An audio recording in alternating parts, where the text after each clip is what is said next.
Good afternoon. I'm Jim with the Maryland Distillers Guild. Thank you for joining us this afternoon. Sorry for the slight delay there. All these times that we expect technology to help us out, every once in a while it throws a wrench in our plans. So we're a few minutes late getting started, but we are excited about this afternoon's chat. I've got Megan from Gray Wolf Craft Distilling hanging out in the green room for a second while I greet everybody.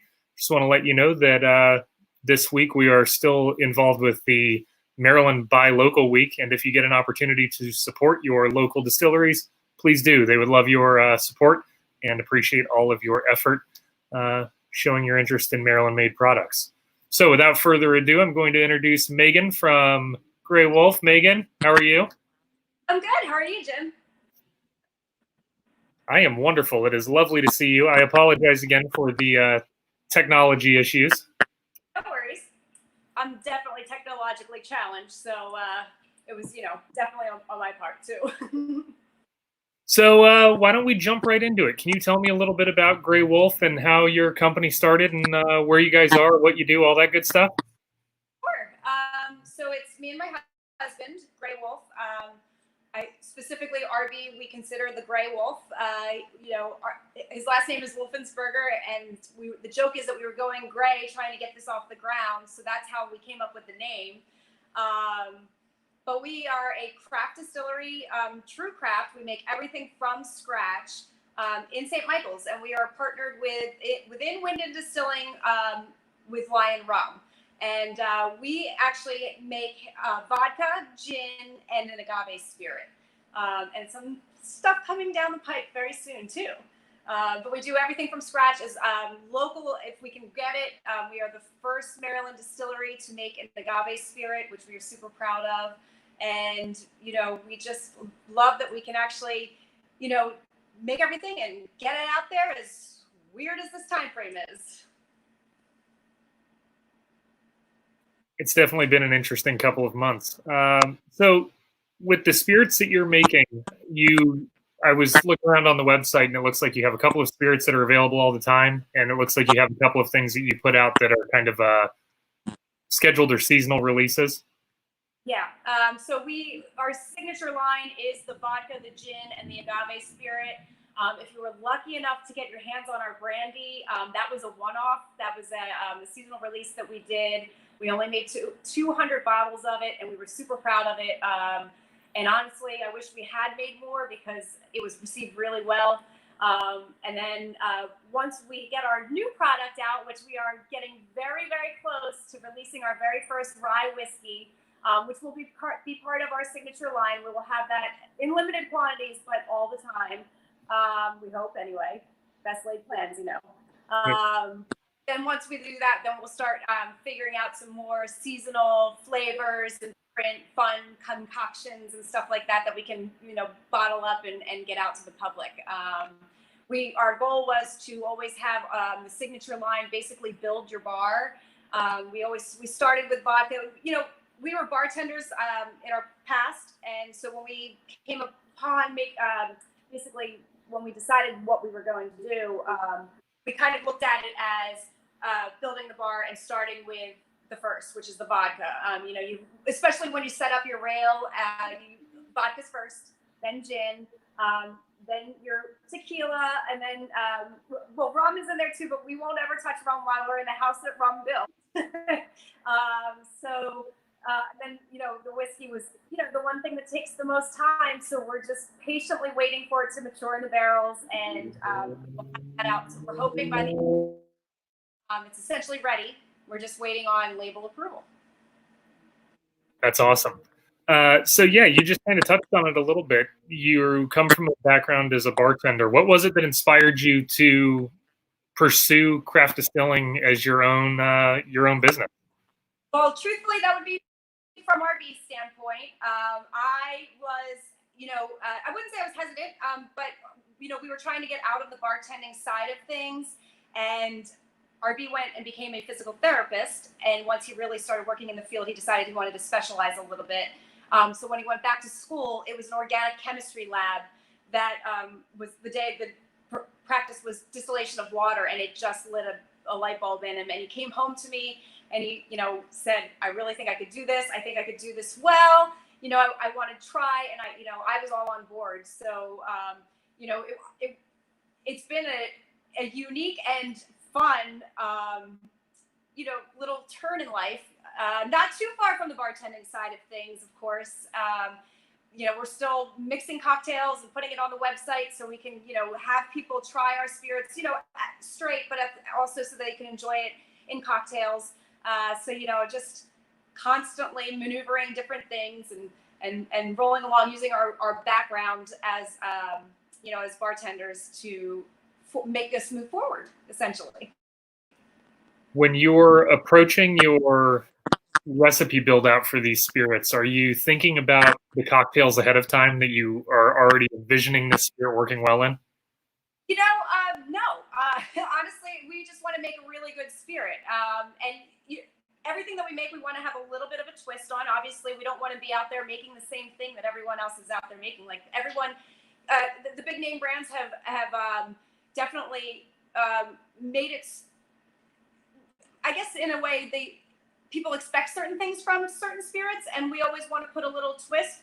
Specifically, I think when you taste our spirits, there's a little something different. Handcrafting them obviously is unique, and even just something like our vodka, we chose to use locally grown malted barley as our base grain, which is quite unusual, and we think it makes an exceptional and better product than what we've come across in the big name brands. The malted barley is expensive, so it's not used in vodkas very often, especially because you're going for something neutral when you're making a vodka. And we love that it just imparts just a hint of subtle sweetness on the finish, and it's soft and clean. We're super proud of how smooth it is, and it actually tends to. I mean, you could drink it on its own. I drink it, on the rocks in, with lemon or, any citrus. But then it just melds into cocktails so nicely because of the fact that it is so soft. Back to mixing cocktails. Our gin kind of came about because we were trying to find an herbal balance to what I perceived as gin was basically two things to me. It was either just juniper or perfumey or cologne-y in a way. And I never really appreciated that. Of course, in all of the trials that we did, my palate changed. I can appreciate the high juniper styles now. Ours is significant, has a significant amount of juniper in it, but it's also infused with elderflower, rose hips, hibiscus, cardamom, peppercorn, lemon peels, and orange peels. But then our twist is we finish it on sassafras wood. I don't know if you can see it. So it has that golden color to it, which people are not used to seeing gins with. I mean, there are some out there that are finished in barrels and different colors, like there's now pink gins. But the golden color specifically comes to us from the sassafras wood. And we love that the sassafras just gives a balance to all the botanicals I stated. And it just becomes something that you can sip on its own, but it also does make fantastic cocktails. And of course, when I say that we're not thinking of the cocktails ahead of time, we want to make the spirit be able to stand on its own, but then it does make interesting and good cocktails. And just like the agave spirit, which is our, this is our newest that we have year round. So unique. I call it tequila's American cousin. It is definitely in the tequila family, but it is something unto its own. It is basically, we use 100% organic Blue Weber agave nectar to ferment and distill, and then we finish it on French oak. So it isn't following the traditional method of making tequila, but it does have that, tequila-esque taste to it, but it's in that reposado style. Notes of vanilla, maple caramel sweetness, a touch of the oak will come through, but it's much more mellow than your traditional tequilas. It doesn't have that grassy punch because we're not using the actual plant material in our fermentations. And it is, at the same time, it makes fantastic tequila cocktails. I love it in a Paloma. It's actually my favorite cocktail with the agave. It's fantastic in a margarita, but there's something about the vanilla tones with a little bit of grapefruit, especially if it's fresh grapefruit. It's fantastic. And I do have a lot of cocktail recipes on our website, so people can actually go to our website and follow along. And I intend on adding much more to the website too, so that we can make unique cocktails with our spirits. It's encouraging to hear that the idea is to make the spirit the best you can right out of the gate. I think that that's obviously the movement that we're seeing in craft distillation right now, is that you want the best tasting spirit that stands on its own, whether or not it's being mixed. You want it to be delicious. So that's great. I don't know if you saw or not, but Mark from 10th Ward said that he loves the sassafras in your gin. So just a couple of nice comments coming through here. Oh, great. Thank you. I didn't see that. So tell me a little bit about what your distribution footprint looks like, and then maybe we can go right into each one of the spirits and talk about those. Sure. So we do self-distribute in Maryland and DC. So we're still fairly small. Basically it's the team of RB and I. So RB's here making the spirits on a daily basis, and I'm out there, hustling every day that I can. And most recently, because our tasting room has been closed since March and remains closed, we have added about 12 farmers markets to our week. We are out there between Lion and Gray Wolf. We are staffing 12 farmers markets just to keep up the good work. So, any leads anyone would like to have and send along, I would be happy to take. We do intend on growing. Prior to everything going sideways with COVID, we were hitting some good strides there, and we are still gaining new stores every week. We just added 2 new stores this past week, and we're just looking to keep growing and moving forward. So many buttons to press over here. I'm sorry about that. Well, that's great to hear that you've still got the customer-facing engagement with the farmers markets, and that you're still able to see that your demand is growing through some of the local retailers, and that the footprint will continue to grow for spirits fans throughout the state. We're hoping. That's what we're working on. There you go. So when you started with the recipe formulations, did you guys start with the vodka? We did. Now, I will say that in building our portfolio, we always intended on making a whiskey. So I will say that the vodka did develop out of whiskey trials. Really? Yeah, we were working with malt, and we decided to put it through the column still to see what it would come off as. And just, obviously with vodka, you want it to be as neutral, although I will say that I love that ours is very distinct in if you did a tasting against every other brand out there, I think you would know this is ours.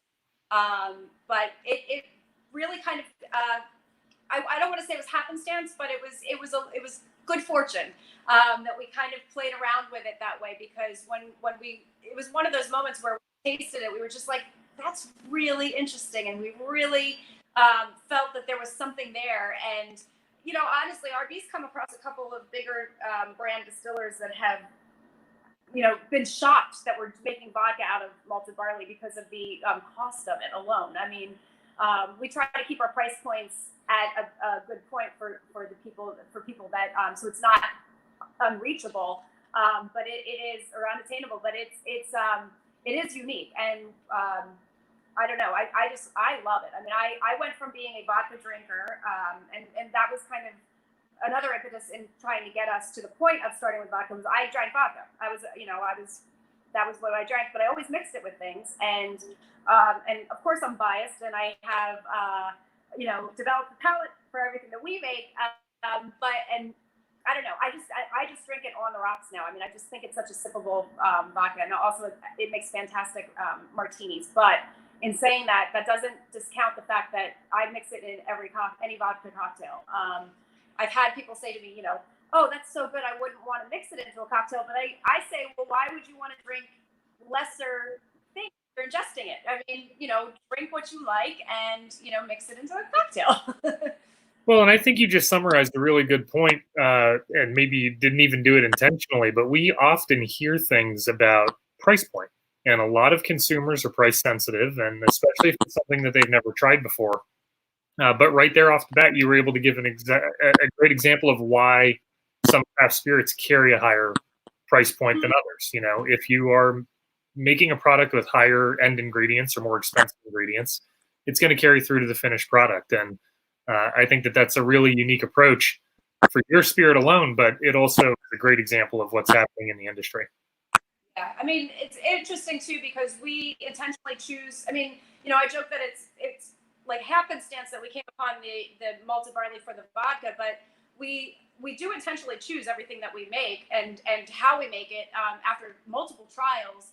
And price is always a factor because we do want it to be attainable to people, but at the same time, we want it to be, freemium. We want it to be the best that it can be. We just hope that we can get it out there. And like we were talking about the farmers markets, I do think that there is, I can't reach everybody. Let's put it that way. I can't, come to you every day and like everybody and say, taste it, understand what I'm saying about the taste, the profile and stuff. So it is a little difficult when, especially vodka is on a shelf and people don't know it. And the price point is on the higher end. But I think once people taste it and do try it, they do realize that there is something of value to that higher price. And it's not just arbitrary. I mean, it's, we're not just slapping a price on it because we think we're doing something that is, amazing, better than anything. I mean, we think that, but like not without, trying to back it up essentially, I guess. There's some merit to why you're adding the price or fixing a price where it is. And I think it's interesting too, I've noticed this as I look around Maryland's spirit landscape. Distilleries in Maryland are very brand forward in terms of what they're doing with branding and appearance and style. And I think that all of our distilleries represent a really great look for what spirits can be. But I also think that some people may just look at the bottle and say, oh, they're charging more because the bottle's fancy looking. But it is. Right. And the bottle contains fancy stuff. So it should. Yeah. I mean, as far as branding goes too, I mean, our bottle is expensive, but we love that it just stands out in that unique square note. I mean, I get a lot of compliments on our style and our branding, and honestly, that's my background too. That was why when RB came to me and said, I think I want to try this, I said, well, I see a side of it for me. I mean, I was an artist in my previous life, so I try to bring that to everything that we do as far as like I drew the logo. When we do events, I try to do the setups per se. And I think I've trained RB pretty well to kind of follow suit when I'm not there. I'm trying to make it easy. He's got the touch. Let's put it that way. You've rubbed off on him just enough. He comes back to me after an event if I'm not there and he says, well, so-and-so said I did a good job. And I was like, okay.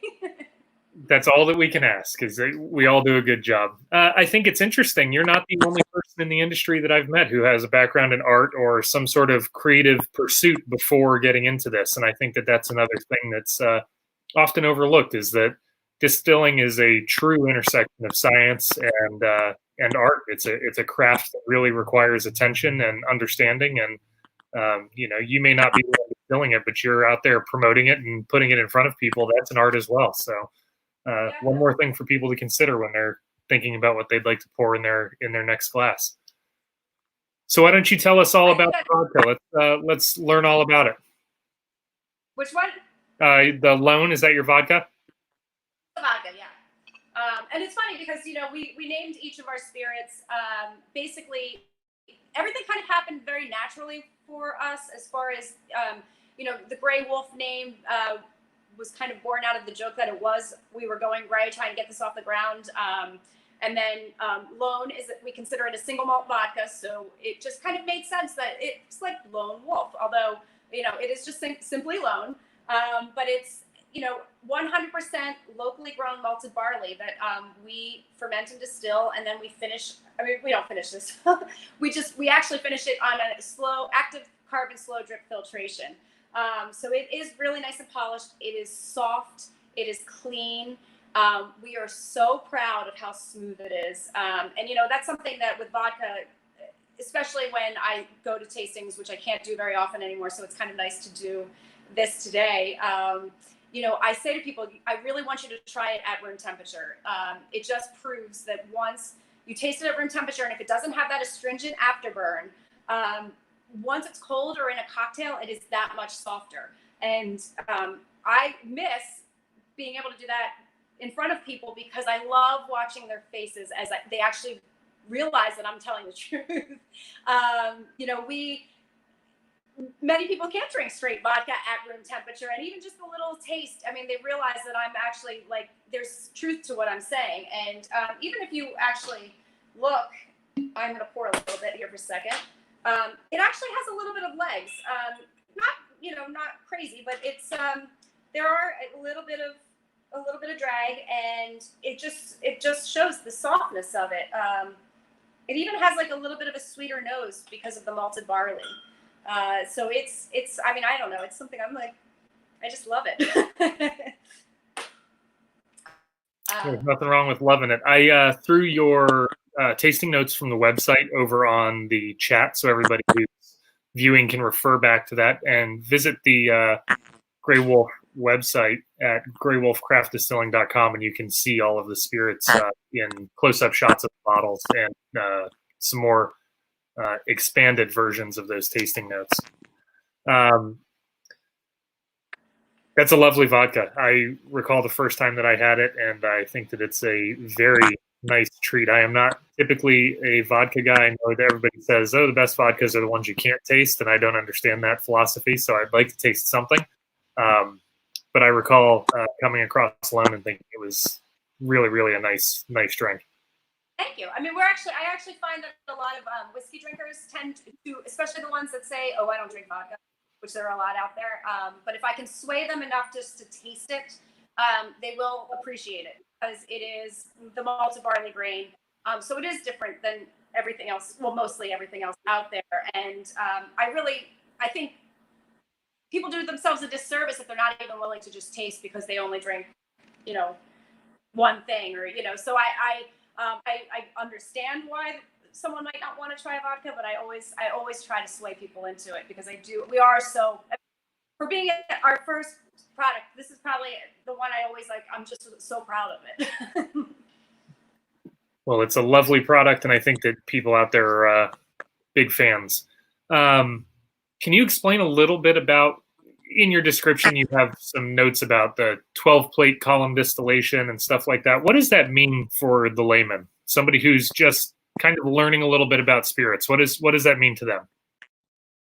So, you know, I don't know if it should mean that much for them. I mean, because I think we're wading into a topic with specifically vodka, where, you know, people talk about how many times it's distilled. It's 3 times distilled, you know.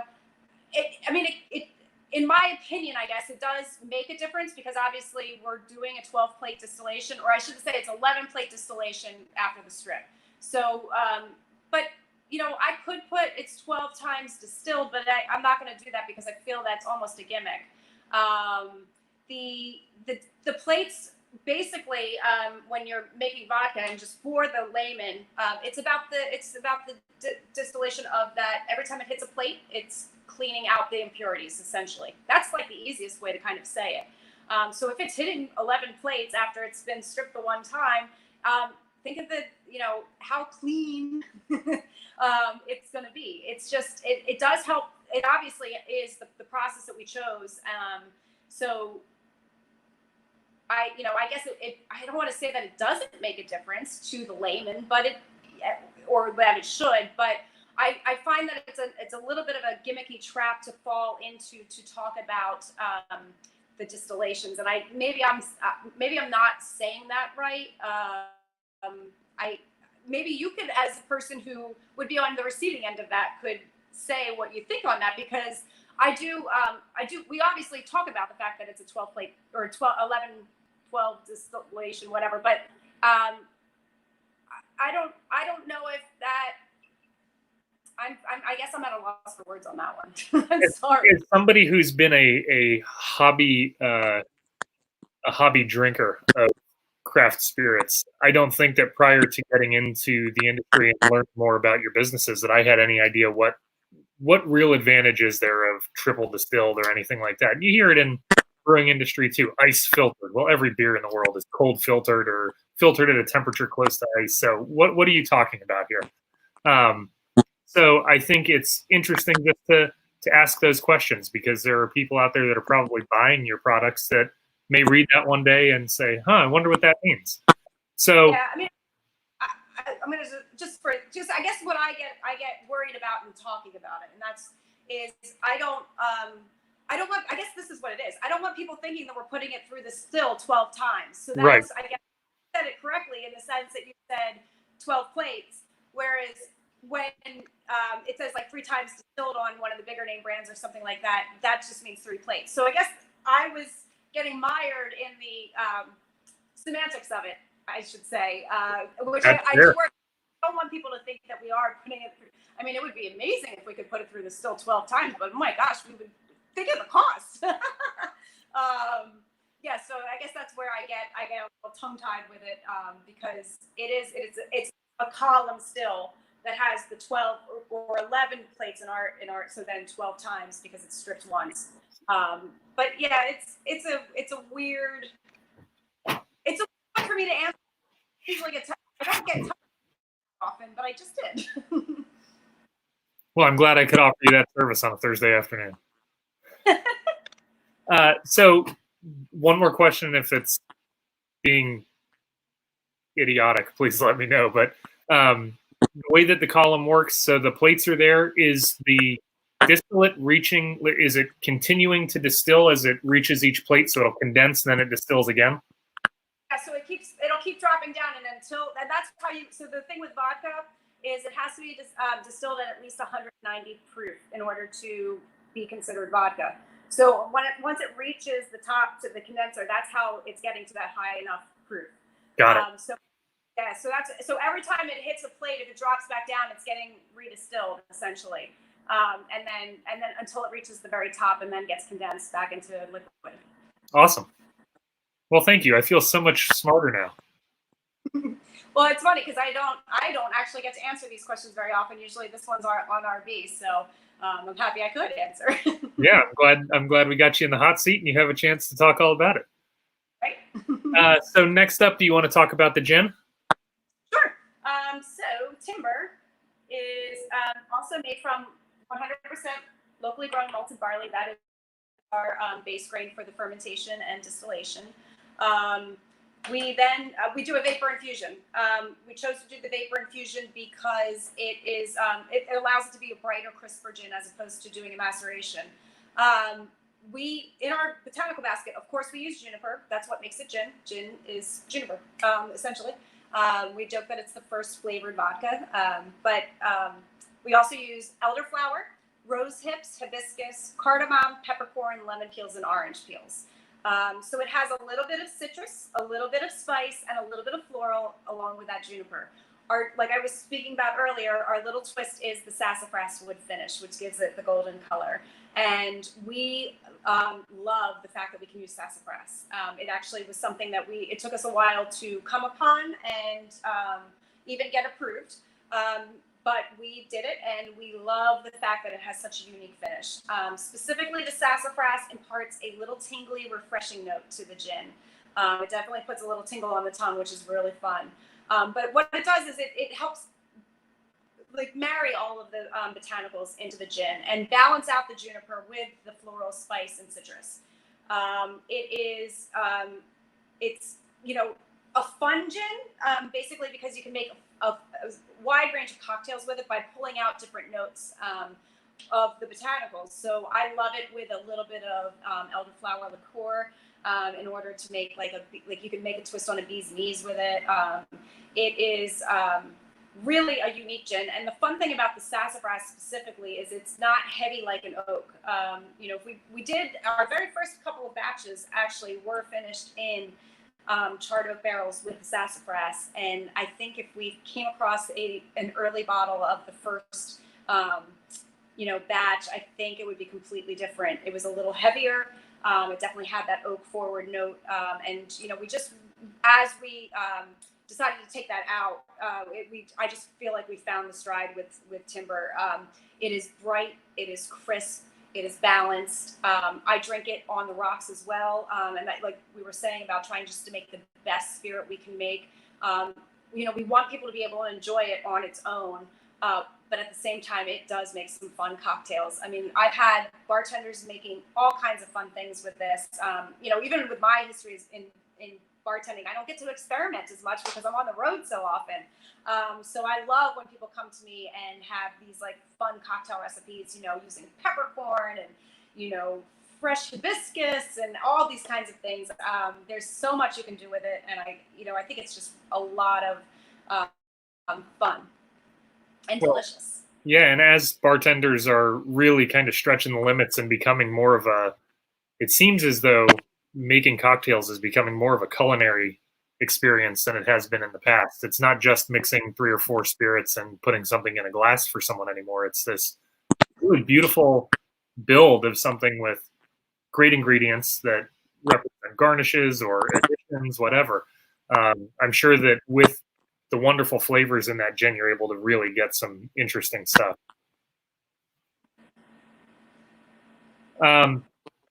You mentioned something about vapor infusion versus maceration.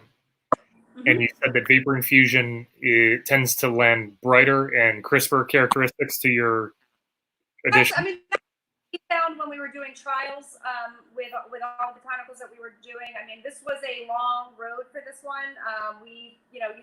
With gins, especially because you have the opportunity to play with so many different botanicals, it was a long road trying to develop this recipe. And even like I was saying, it did change once it was bottled, because we did end up taking the barreled component out of it.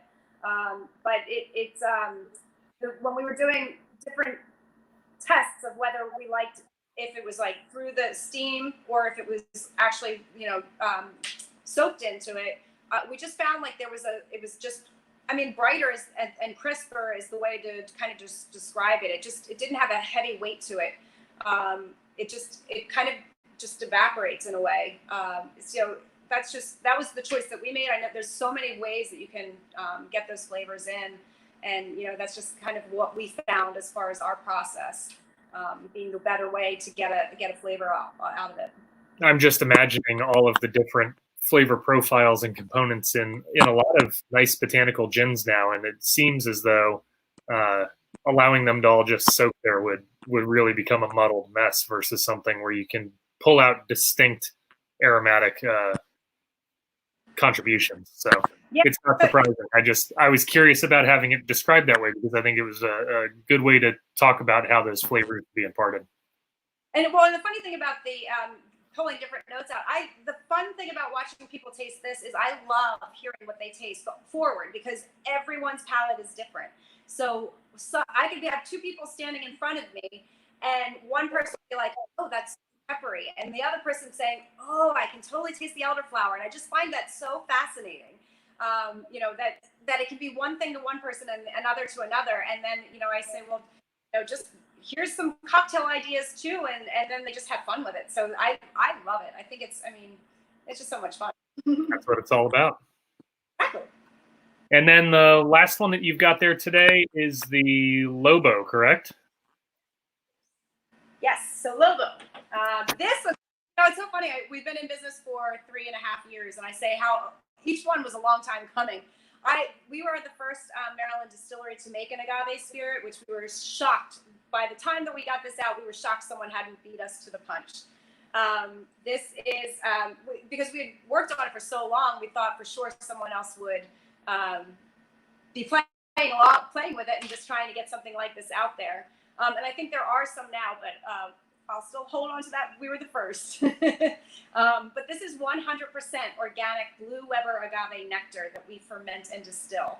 And then we finish it on French oak. So it's so unique. I do call it tequila's American cousin.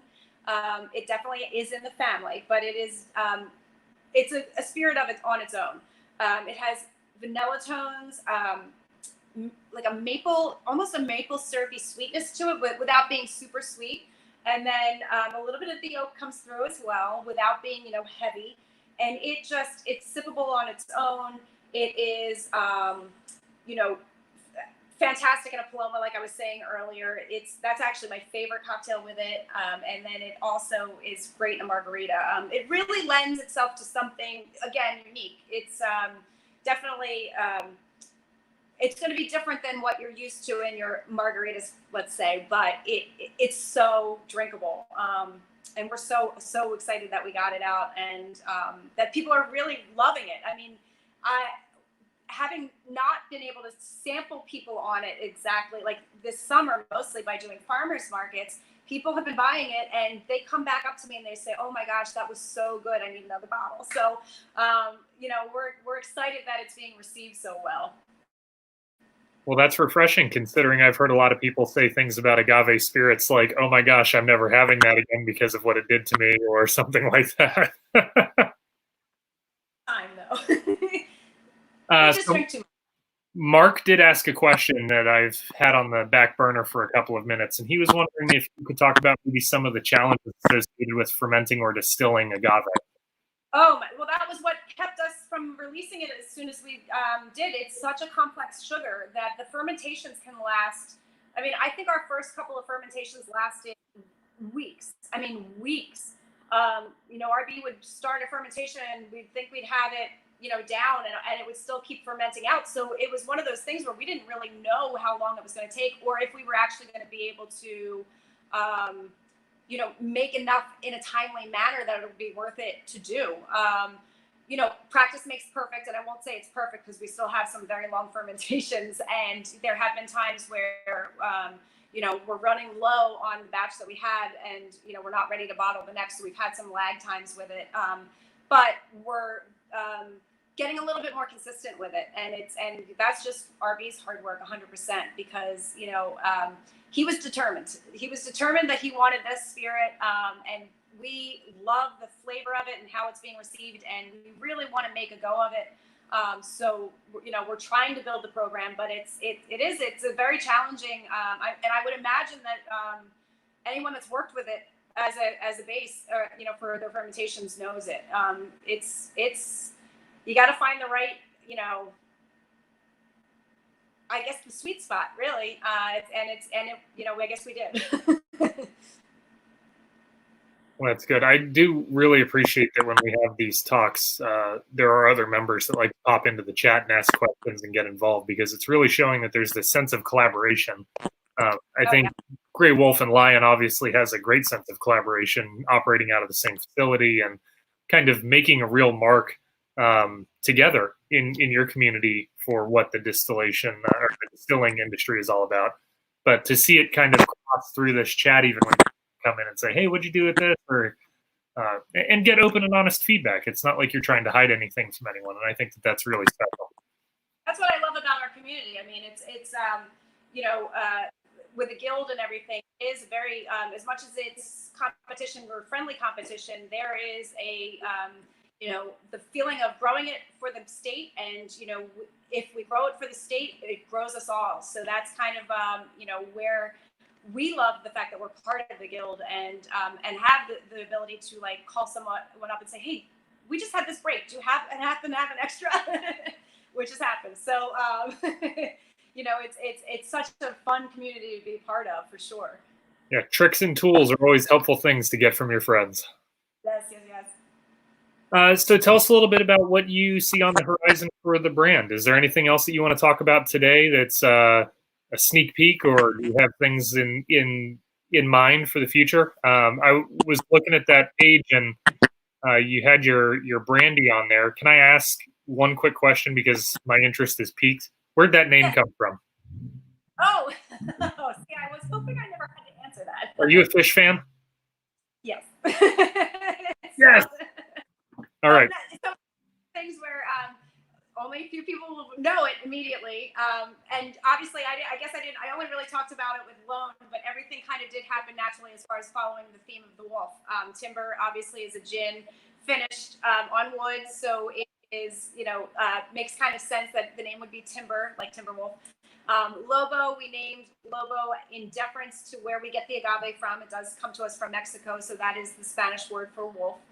So we kind of just felt like, okay, brandy, what are we gonna, now we're mired in this wolf theme without being too over the top with it. So we decided to be a little playful with it, and really only a few people would know it.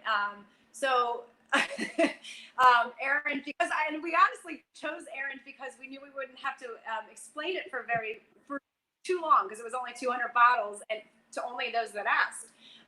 So yes, and I did say that it's an obscure story about the man who stepped into yesterday, and oh gosh, I can't even remember how I would phrase that story, because we've been out of it now for so long.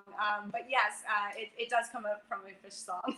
Okay, I just wanted to make sure, because as soon as I saw it today, I was like, all right, these folks might know the story of Gamehenge. Yes. Well, yeah. Very cool. Sorry to put you on the spot and make you admit that you're a fish fan in front of all these people. I hope I don't. People. All right, so what's going on with Gray Wolf in the next couple of months? What can we expect to see from you, hear from you, learn about? Well, I already told you that the big news. The rye whiskey is soon. We've been working on that since we started this whole project, and we are just waiting on label approval, and we will be. I won't say that you've heard it here first, because I've been talking about it forever. But we're really proud of it, and we have the whiskey coming out. I don't have a date, and anytime I speculate as to when the date will come on anything, I'm always wrong. But it is on the horizon and on the close horizon. So we're super excited about that. And other than that, we're just plugging along. We're just trying to hustle and take advantage of all the opportunities that were open to us right now because of home deliveries and the like. I wanted to share this. This is a little tasting flight that we sell online. We'll do home deliveries with it, and it does have one of each of our mini bottles, which has little notes on what each spirit is, and and we sell these at the farmers markets as well. But it is a little mini loan, timber, and logo, so you can have your own tasting at home, and then you can see if you like it and buy a big bottle, which we hope you do. And other than that, I think we're just we're looking to grow and keep plugging along. So and no specific plans for specific releases as of yet, but we do have ideas for things to come out after the whiskey. Our goal was always to have the core products come out and have that core portfolio available for people, and then we'd start getting even more playful. I might be running out of wolf names though, so after the whiskey we might have to come off of that little theme, but we'll see. I'm sure there are plenty of cool opportunities out there. Well, I appreciate you taking the time out of your afternoon to chat with me a little bit. I really enjoy learning more about all of these great businesses and learning more about each of you, each of the people that make up this great community. It's refreshing to hear all these great stories and learn more about what's going on. So thank you so much for joining me. Well, thanks for having me. I'm really excited to be here, and every way I can get out there. And I definitely I was hiding from you for a little bit. I wasn't necessarily looking to do this, but but I realized that it gives people an opportunity to see what we do and why we do it, and then if they want to buy a flight, they can take it and listen to my little spiel about it. Yeah. Well, and this whole thing has been a totally different approach than I think anybody ever imagined that they would be signing up for. It's one thing for somebody like you with a bartender background to go into a retail store and do a tasting with somebody. It's a completely different thing to sit in front of a computer or a phone and stare at a wall and talk to it. So You did a great job. I appreciate it. How can everybody get your spirits today? Visit your website. Do you have a list of all the farmers markets there? On my website, there's a list of all the farmers markets. There's a list of all of our retail stores. Don't list the restaurants. That's changing on a constant basis. Always was, and now it's even weirder. But they can order online. We're doing delivery. You can pick up at the distillery. You can pick up at any of our farmers markets. And we're going to drive it to you if you want us to. So please ask. There you go. And if your favorite local retailer is not carrying Gray Wolf Craft Distilling spirits, ask them to. This is a great Maryland company that your local retailer can help support. And they have some great spirits available for you to make wonderful drinks and to enjoy at home. And that's about it. GrayWolfCraftDistilling.com. Check them out on Facebook, Instagram. You guys have all kinds of good stuff for people to learn about your business, and the spirits are wonderful. For everybody that tuned in this afternoon, thank you very much. For more information about the Maryland Distillers Guild, visit us at marylandspirits.org. We will see you soon. Bye, guys. Thank you.